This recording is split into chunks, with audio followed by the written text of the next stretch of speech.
Muy buenos días a todos. Gracias por venir. Yo creo que la mesa inaugural pues no podía ser mejor. La idea es que estén representados los árbitros, las empresas y los despachos, y tenemos la suerte de contar pues con tres primeras figuras. Afortunadamente esto no es un partido de tenis porque me dejaríais todos 6-0, 6-0, 6-0. Al tenis no sé, ¿eh? Al tenis no estoy seguro. Si fuese un símil con el arbitraje, seguro que sí. Y bueno, aunque sobran presentaciones de los tres, sí que voy a comentar un poco en qué va a consistir esta mesa. Voy a presentarlos, aunque sobran las palabras para decir quiénes son los tres miembros de la mesa. Y luego voy a intentar que cada uno desde su perspectiva, desde su visión, Bernardo más desde una posición más de árbitro, Julián quiero que también nos hable más de su experiencia como representante de la empresa, y Carlos también, aparte de ser árbitro, pero también quiero que nos hable un poco desde una misión más de despacho, de cómo es el despacho Garrigues. Bueno, sobran las palabras porque Bernardo es muy conocido tanto en arbitraje comercial internacional como en arbitraje de inversiones. Ha estado en foros tanto de la CCI, CIADI, el London Court, etcétera, y bueno, tiene una experiencia, un bagaje. Espero que no me hagas lo que alguna vez me hicieron. Bernardo Cremades no puede ser presentado porque es impresentable. Lo que puedo hacer es que al voluntario se sube a la silla esta a hacer la ponencia. Bueno, Julián, que está a caballo entre Bilbao y Madrid, secretario general y secretario del Consejo de Iberdrola, miembro del Cuerpo de Abogados del Estado en excedencia, dice que es abogado en ejercicio y eso nos congratula. Aunque empezó su vida profesional como abogado de tribunales, ahora ya parece que todos reconocemos como experto en gobierno corporativo de cotizadas globales. Y Carlos pues representa el Departamento de Litigación y Arbitraje de un despacho por todos conocido, yo creo un despacho más internacional español, que es Garrigues, y también pues tiene pues a sus espaldas arbitrajes de todos los foros y cortes que podamos imaginar, tanto nacionales como internacionales, y una experiencia de sobra conocida por todos para que entre los tres podamos llegar a conclusiones más que válidas. Yo lo que quiero es, un poco haciendo un análisis DAFO del arbitraje, vamos a ver si hay debilidades, si hay amenazas, si hay oportunidades. Cada uno desde su visión, analizar un poco cómo está el panorama actual del arbitraje tanto doméstico como internacional. Bernardo, el arbitraje internacional pues sigue empujando, parece que no tiene otra que ir hacia arriba. En tu opinión, ¿España está yendo al mismo ritmo que el resto de los foros internacionales? Tanto en la elección del idioma como la sede, como los árbitros. ¿Crees que estamos yendo a rebufo, que vamos en el mismo camino? Cuéntanos un poco tu experiencia, por favor. Bueno, yo creo que el arbitraje internacional en España va muy bien desde hace muchos años, así como el doméstico tiene sus más y sus menos, y ya hablaremos a lo largo del día de hoy del tema. El arbitraje internacional, desde siempre, desde que España se unió un poco a la internacionalización de nuestra economía, pues efectivamente ha participado. Me preguntas de hacer un balance sobre tres aspectos. Uno sobre los árbitros, otro sobre el idioma y otro sobre la sede. En materia de arbitraje internacional, yo creo que España tiene un elenco de árbitros muy importante. Hay muchos ya árbitros españoles con gran experiencia y que yo creo que realmente están hoy en el top 10 de los árbitros internacionales, y por lo tanto yo creo que ahí España puede realmente presentar un elenco, y a veces las opiniones están divididas. Cuando preguntas a instituciones de arbitraje internacional, te dicen que los árbitros españoles son muy buenos, que está funcionando muy bien. Cuando preguntas a las empresas españolas, y ya escucharemos a continuación qué es lo que nos dicen, pues hace muy pocos días me decían, es que tengo problema de designación de árbitros, es que no me fío, es que no sé qué, en fin. Pero en definitiva yo creo que la contestación a esta primera pregunta es que efectivamente yo creo que hay un buen elenco de árbitros españoles. En materia de idioma, yo creo que no solo hay que hablar de idioma, sino de cultura. Yo creo que la cultura hispánica en materia de arbitraje internacional ha pegado un avance extraordinario, y yo creo que es sobre todo por la influencia de los países de América Latina y en materia sobre todo de arbitraje de protección de inversiones, que son los que tienen probablemente más repercusión en la opinión pública. Un porcentaje muy alto de los arbitrajes de las instituciones internacionales se desarrollan porque proceden de estos países en español. Yo creo que ahí ha habido una influencia importante. Hasta hace muy poco el derecho internacional económico se hacía en inglés y antes en francés. Hoy muy buena parte de los arbitrajes se desarrolla en español y además aplicando derechos hispanoparlantes, lo cual lleva a que la cultura del arbitraje internacional ha influido enormemente en el nuevo moderno derecho internacional económico. Hoy ya no solo se habla inglés y poco francés, pero mucho español. En materia de sede, este es un tema mucho más complicado. Yo creo que España ha hecho, sobre todo hemos hecho, un marketing mal hecho y por lo tanto España no consigue lo que se ha pretendido desde hace mucho tiempo, que España sea una sede de arbitraje. Y los hechos cantan. La última estadística publicada por la Cámara de Comercio Internacional, que es la del 2013, dice que 72 empresas españolas participaron en arbitrajes internacionales de la Cámara de Comercio, 30 como demandantes y 42 como demandadas. Lo lógico sería que tuviéramos un número importante de arbitrajes que se desarrollaran en España. Pues no. En España se desarrollan en el año 2013 como sede en España 10 arbitrajes, de los cuales 8 son porque las partes así lo han querido y 2 designados por la Cámara de Comercio Internacional, que es lo que cuenta, porque en definitiva, si está en el contrato, es lógico que vengan a España. Es decir, que frente a los 72 arbitrajes en los que participa las empresas españolas, solo 2 la Cámara de Comercio Internacional ha designado a España. Y uno se puede preguntar por qué, a pesar de que están permanentemente aquí los dirigentes de la Cámara de Comercio Internacional en Madrid, ¿por qué hay esta falta de designación? Pues la culpa es nuestra. Yo acabo de asistir a 2 o 3 congresos internacionales fuera y siempre aparece el Jaimito español que dice, para su marketing personal, el Tribunal Superior de Justicia de Madrid ha anulado unas sentencias y en consecuencia es peligrosísimo ir a España porque las sentencias son anuladas. Dejemos de hacer el Jaimito fuera, que nos estamos jugando mucho y la consecuencia es lo que hemos visto. Yo no sé, sobre esto discutiremos hoy. Yo no estoy tan contrario a las decisiones del Tribunal Superior de Justicia de Madrid.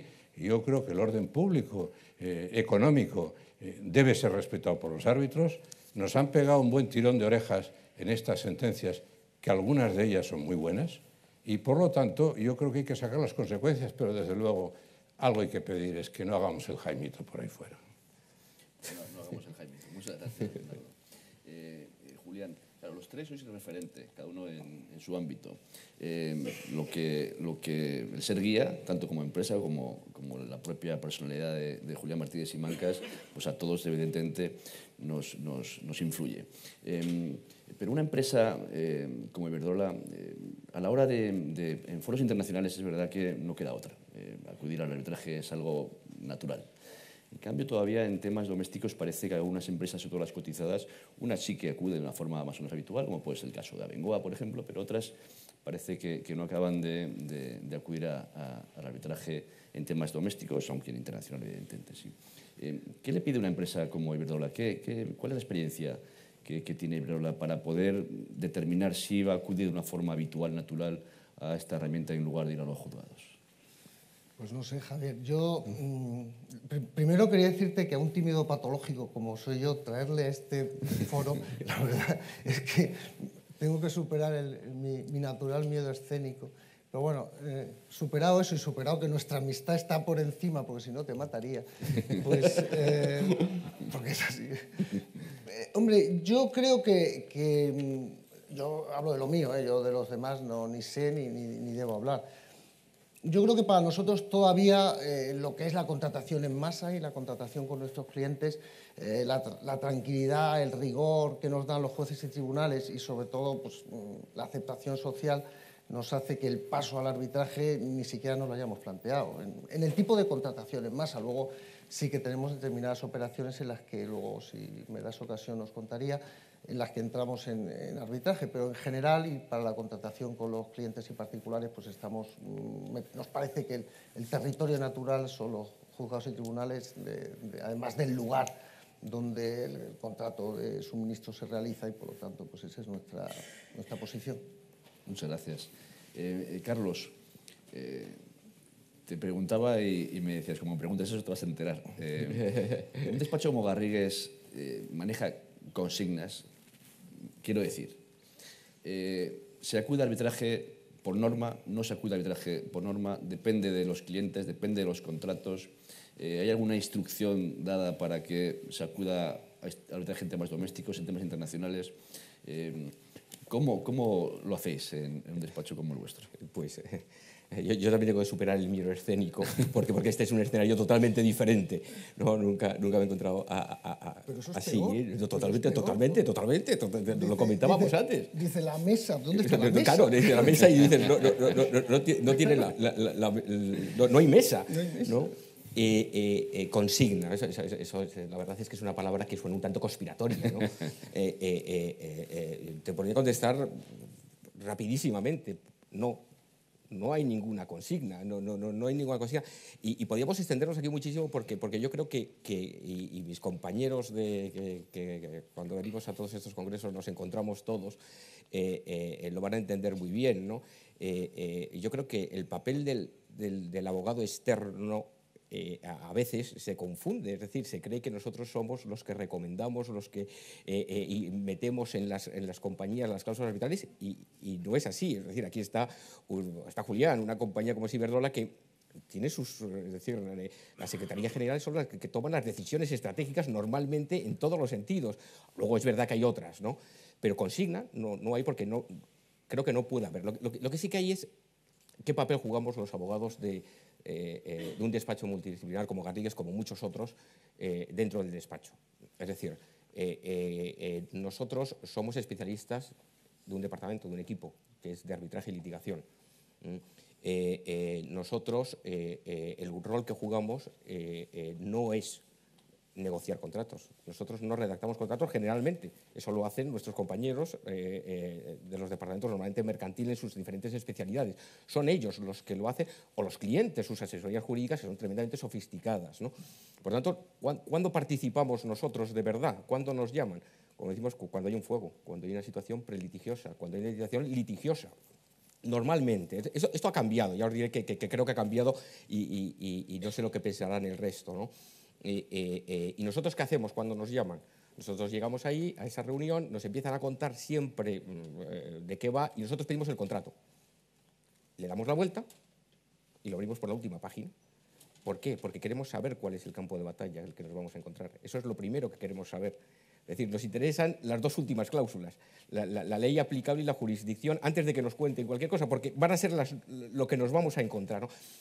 Y tal vez ahí es donde esas consignas que tú dices, ¿no? Que yo no las llamaría así, serían las recomendaciones, las directrices, un poco que creo que todos los despachos, y lo hacemos más o menos de una manera igual, ¿no?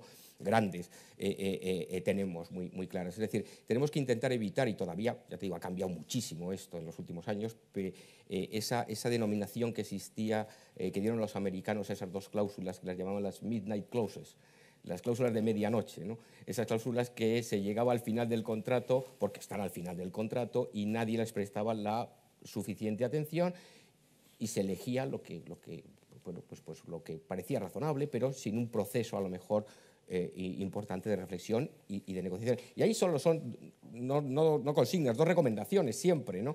Es esa cláusula hay que analizarla y discutirla como cualquier otra del contrato, como cualquier otra cláusula comercial, como cualquier otra cláusula jurídica, como unas reps and guarantees. Es muy importante por los efectos que puede producir. Y tenemos decálogos, efectivamente, de cómo se debe razonar, etcétera, etcétera, pero lo resumiría en dos, es decir, elegir bien, más que bien, saber qué se elige. Jurisdicción o arbitraje, que se elija lo que se tenga que elegir o lo que se crea más adecuado dentro de un proceso de razonar. Y si eliges arbitraje, ¿qué institución vas a elegir? Si es doméstico, es internacional. Saber qué quieres por la modalidad del contrato, por lo que sea, por el cliente, etcétera, etcétera. Y luego redactarla, lo que quieres redactar bien. Ahí sí que tenemos, llamémosle, hay un decálogo absoluto y tenemos todos los despachos, pero sí casi como un eslogan publicitario que yo siempre utilizo.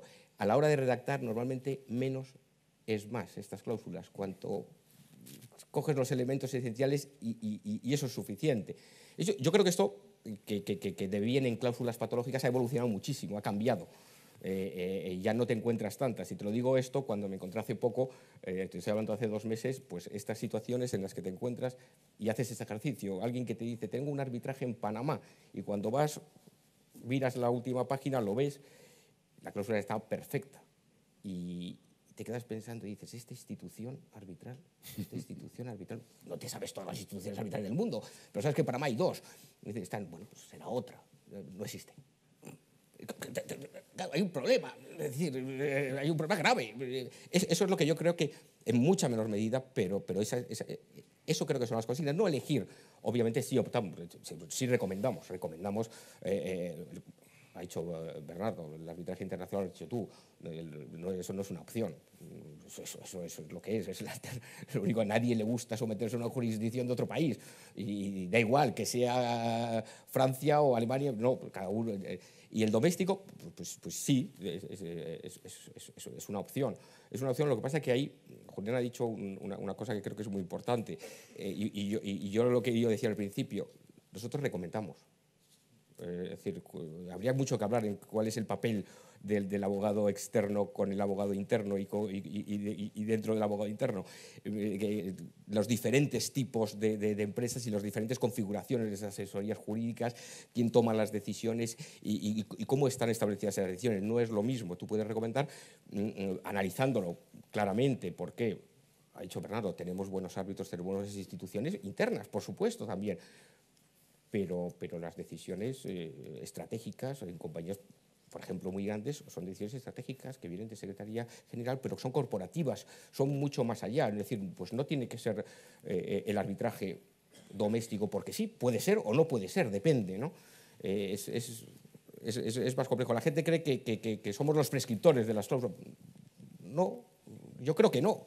Es decir, podemos asesorar. Hay un estudio, ¿no? sí, que se ha hecho hace poco, que en el 56% de los casos la decisión la toma efectivamente el comité de dirección de la empresa. No, por supuesto, es decir, yo te digo, y un poco el papel, ¿no? El que dices, tú este proceso de recomendar, pues tú te vas a una asesoría jurídica de una multinacional absolutamente sofisticada y tú no vas a recomendar una cláusula, ellos la saben perfectamente y la han elegido, la han redactado. ¿Por qué? Porque tienen incluso más experiencia que tú de norte a sur y de este a oeste del planeta. ¿Por qué? Porque han tenido infinidad de arbitrajes. Ahí tu papel es otro, seguramente.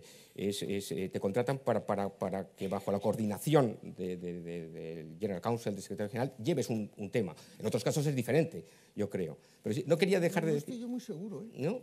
Estoy yo muy seguro de lo que dices, porque tú lo dices desde la óptica del abogado de pleito. Sí, claro. Pero claro, tú, si lo ves, si estás como Garrigues negociador o Garrigues asesoría, yo creo que los despachos sí que a las asesorías internas o a las secretarías generales muchas veces nos dais un apoyo, una recomendación. Ese es el decálogo que tenemos, claro. Es decir, ahí es lo que pasa que muchas veces en determinadas compañías eso muchas veces lo sabéis a veces. Por eso te digo que es que depende, ¿sabes? Pero sí que el criterio del despacho que te está asesorando en una operación pues es muy determinante a veces la elección tribunal, fuero jurisdiccional o fuero arbitral, ¿no? Por eso te decía que depende, ¿sabes? Depende del tema, del contrato, de todas las cosas que tienes que valorar. No es tú prescribes, unas veces sí, otras veces no, o otras veces recomiendas y se toma otra decisión, pero porque es diferente, no hay un patrón, no hay una consigna como otra. Y sí quería hacer una mención a o una reflexión a lo que ha dicho Bernardo de Jaimito, es decir, esto es verdad muchas veces, es decir, nos encanta publicitar indebidamente lo que sucede en España cuando no es necesario.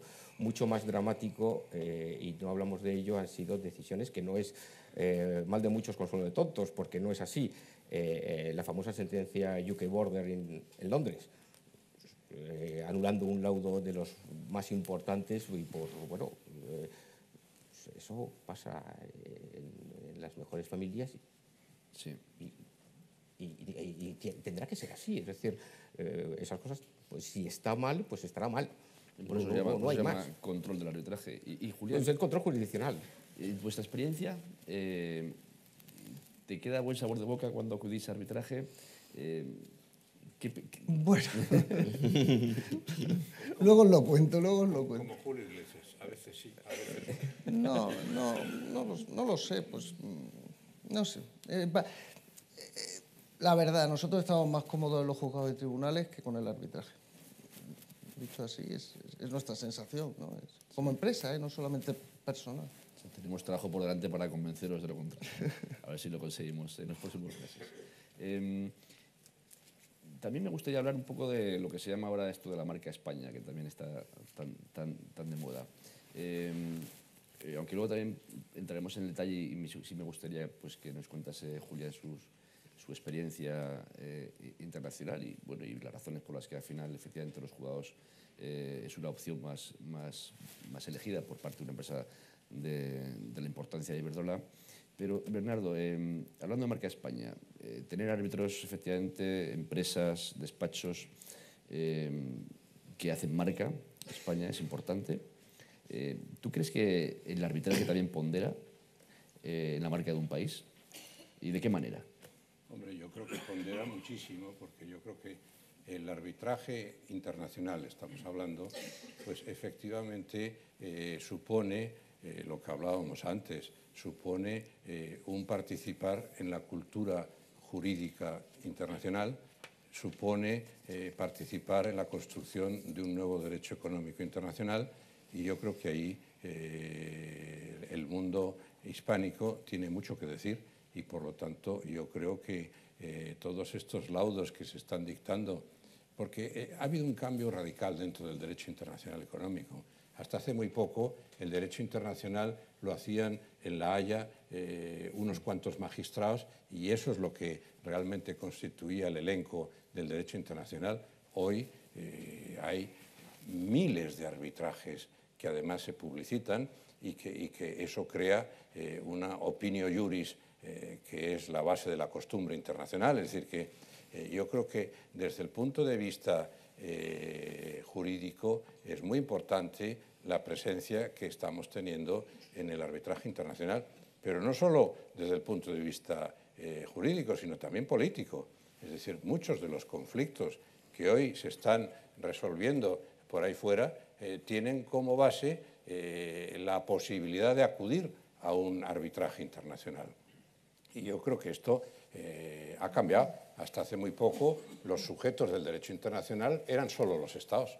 Hoy los particulares, empresas, individuos están legitimados activamente para proceder contra los Estados en cuestión.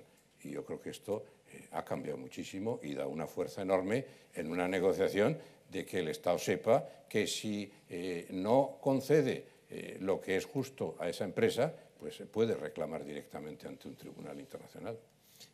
Y hablando de estados, pues tanto Julián como Carlos, ahora España yo creo que, si no he entendido mal, somos como el segundo estado más demandado en arbitraje de inversiones ahora mismo, en tema de renovables, también temas urbanísticos.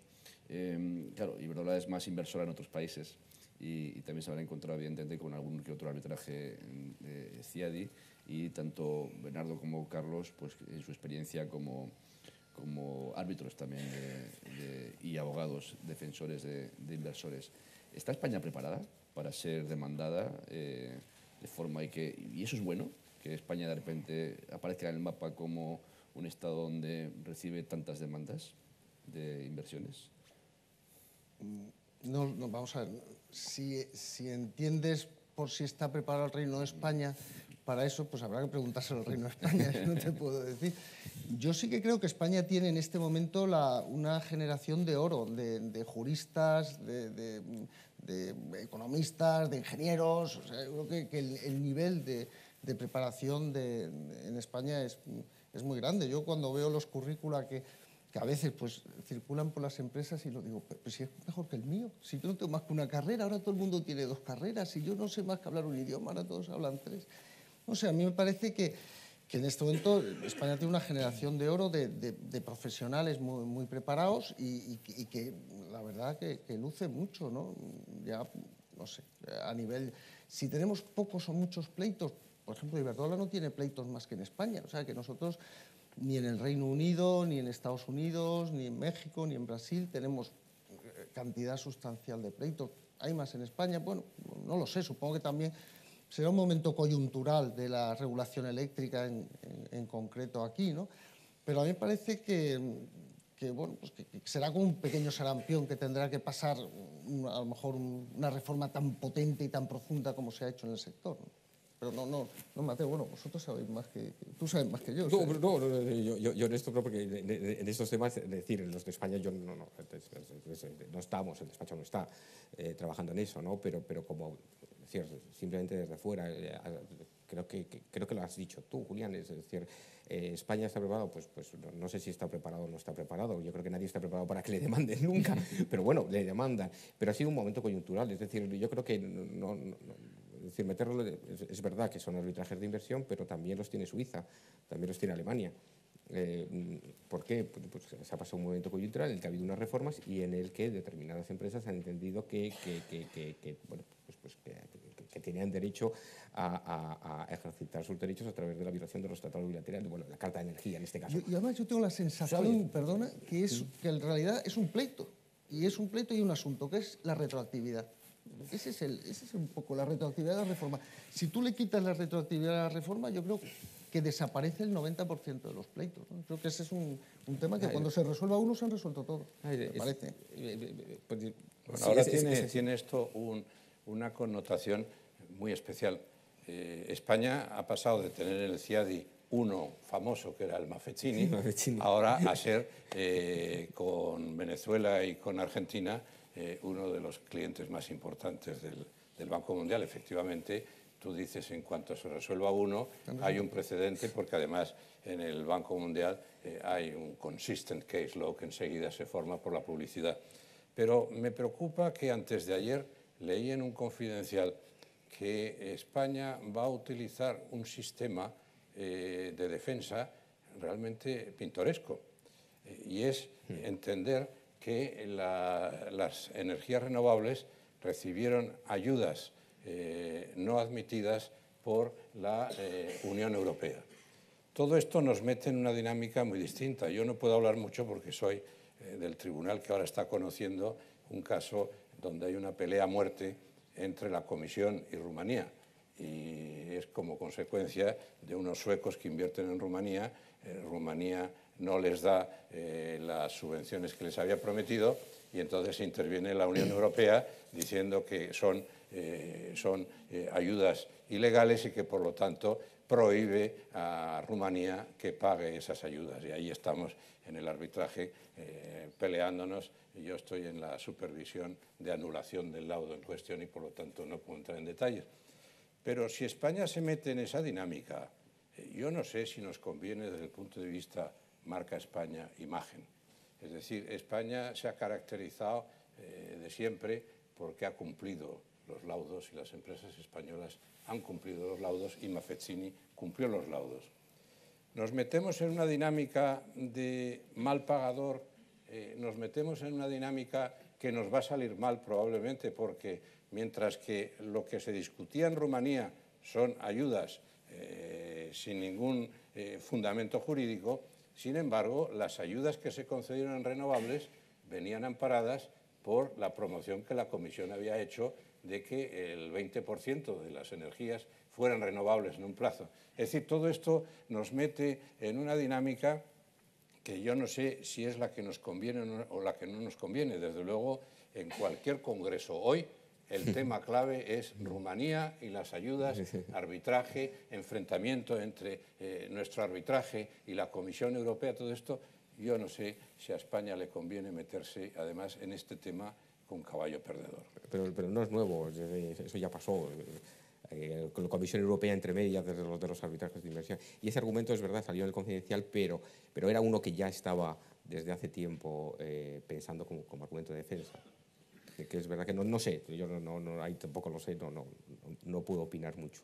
Lo que sí está claro es que España tiene, dentro de la abogacía del Estado, un equipo de gentes dedicados a este tema que son de primerísima calidad. Es decir, que yo creo que en esto antes se externalizaban todo este tipo de arbitrajes, ahora lo está llevando la abogacía del Estado, y realmente los tribunales, que yo estoy hablando con todos ellos, están impresionados de la calidad de la defensa de España en este tema. Lo llevan internamente, porque como estamos, voy a caer en la tentación del antiformalismo, que decía Julián, no lo hagas, es porque les veo, porque los tengo al lado, que al lado del despacho la división de la abogacía del Estado que lleva estos temas, y son gente muy preparada. Pues quedemos con eso. Yo creo que es una mesa inaugural pues, distinta, donde creo que hemos tenido la suerte de contar con 3 protagonistas que son un referente para todos nosotros, tanto en sus propios negocios como en el arbitraje y en el mundo de la empresa. Y creo que es un gran inicio de este Open haber contado con Bernardo, Julián, Carlos, muchas gracias, y podemos darles, por favor, un caluroso aplauso a todos ellos.